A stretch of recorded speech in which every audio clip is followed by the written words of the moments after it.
I've always had cats, and as long as I can remember growing up. And I remember as a small child, my parents, made the decision that our cats went outside.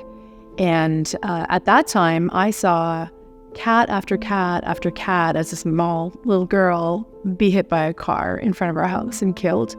And that was obviously devastating for me. And at that time, not knowing anything about any of the other issues, I decided that if I ever had a cat, I wouldn't let it go outside. The threats that outdoor cats face are just numerous. Certainly they can be attacked by wild predators or even domestic predators like aggressive dogs.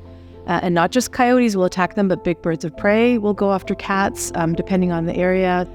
They're hit by cars all the time. There are a lot of diseases out there that cats can, fall victim to. If they encounter a sick animal, they can get poisoned, either intentionally or unintentionally, just so many possible dangers for them. As a wildlife center, we see absolutely devastating impacts of free-roaming cats on wildlife. And we see these animals coming here at Toronto Wildlife Center with horrific injuries.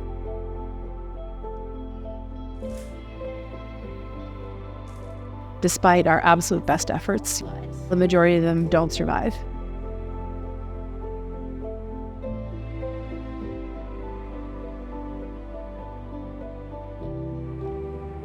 And if you multiply the impacts of one cat, which might be, say, 200 animals a year, there's various different studies that have different numbers, times the gajillion cats that are out there roaming around, it's really a devastating impact. And because of sepsis or infection, even a tiny pinprick size puncture, that's life-threatening for sure. Right, let's have a look at this photo.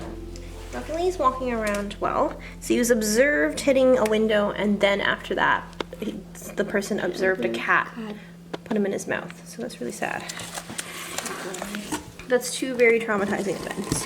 So he's got some wing dripping, the right one a little bit more than the left, but luckily he's walking and looks alert.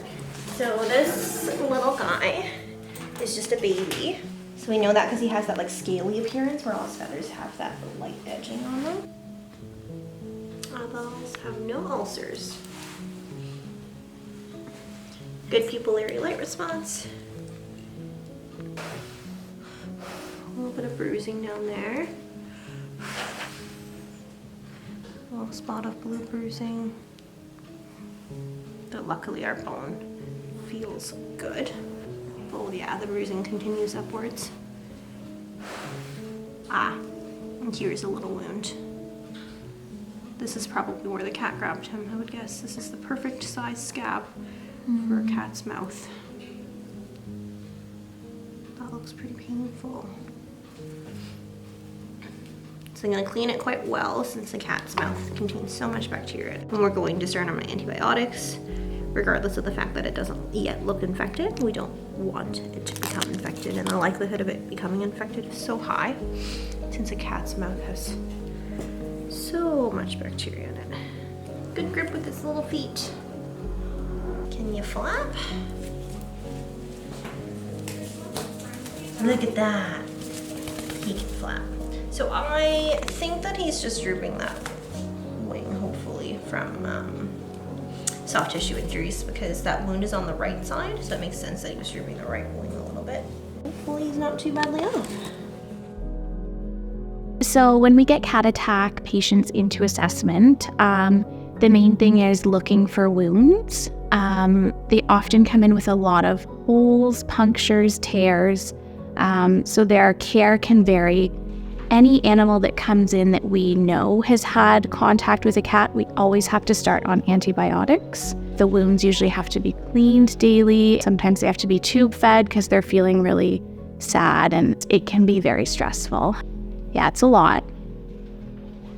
I think cat attacks are very foreign to wildlife, so I can imagine it would be terrifying, especially being a young baby learning the ways of the world and not being able to get away as fast as, say, an adult.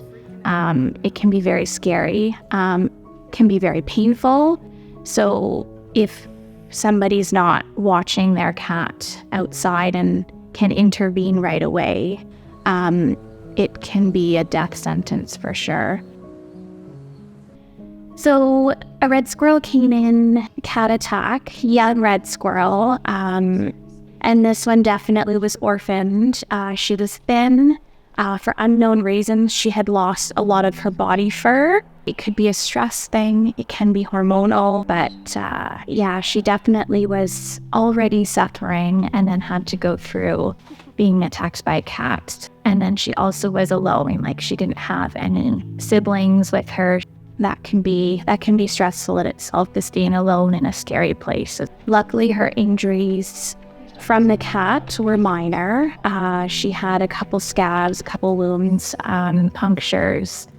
She could use all her limbs, which was good. She still had a fight in her, which was great. But it's unfortunate that she had to go through that. These kinds of attacks on wildlife and the devastating, really worldwide impact on songbirds and small mammal populations are so incredibly preventable. And of course, the harm to the cats themselves also preventable.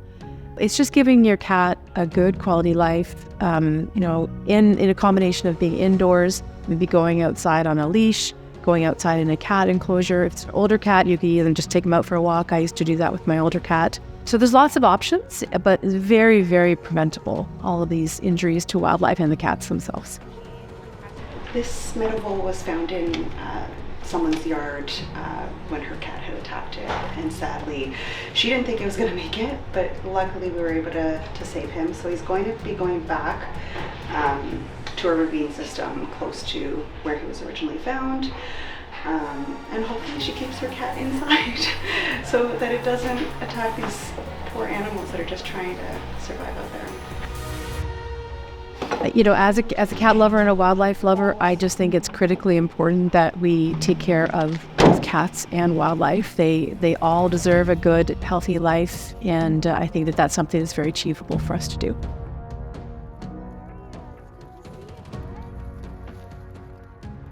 There we go. He's over here.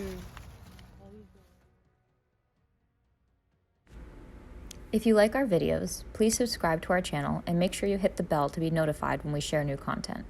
We would also love if you shared this video with a friend.